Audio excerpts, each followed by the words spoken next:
Hello po, magandang gabi po sa inyong lahat. Ito naman po ako nagbabalik muli sa aking YouTube channel.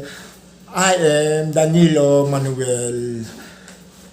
Magandang gabi sa inyong lahat dyan. Ito na nga po, ang ating topic ay tungkol kay Kibuloy. Alam nyo ba tungkol kay Kibuloy, ilang beses na ba itong nire-raid ang compound ni Kibuloy? Pangatlo nito. Yung una, yung sa water cannon. Yung pangalawa, yung kay Albao. Tapos ngayon ito naman pangatlo kay General Torres. Hanggang ngayon pa ba naman, hindi pa ito nahuhuli? Ang lupit mo naman, Kibuloy, ang tigas-tigas ng ulo mo. Dinadamay mo pa ang maraming tao para ikaw'y mahuli. Hindi mo ba alam na bawal yung ginagawa mong yan para ikaw mahuli? Ginagawa mong kasangkapan ng mga taong bayan sa Davao para lang ikaw mahuli? Ba't hindi ka pa sumuko? Gago ka. Ang tigas-tigas ng ulo pagkatapos yung mga tao mo nagkakandagutom ng dahil sa iyo, wala ka namang pinapakain at pinapupuyat sa inyo. Napupuyat lang sa iyo mga tao, wala ka man pinapakain. Paano magkakameron lakas ang tao mo? Oh.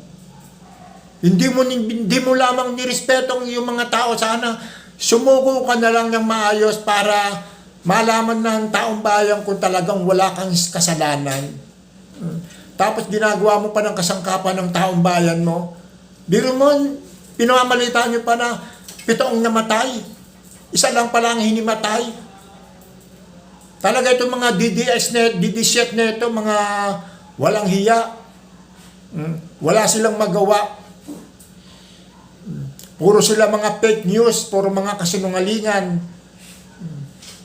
Sumuko ko na lang kasi pangatlo na itong raid sa iyo. Hanggang ngayon hindi ka pa nagpapahuli. Dapat sa iyo, mamatay ka na lang, hayop ka. Mga may search warrants naman. Bakit itong mga taon, itong mga Kibuloy, bakit ayaw nila pang umiiwas dyan, tumabi-tabi kayo? Umalis kayo dyan sa mga harang ng mga PNP. Hindi naman kayo ang mga kasama dyan. Bakit nyo pinoprotektahan si Kibulok? Siguro nagsisisi siya sa mga ginagawa niya. Wala na siyang mga hinahalay ng mga babae. Wala na sa siguro-tulog yung mga tawag to, mga laundry niya. Yung mga money laundry niya, yung mga pera niya. Na-processing na, wala na, hindi ka na makakapagsweldo ng mga tao mo.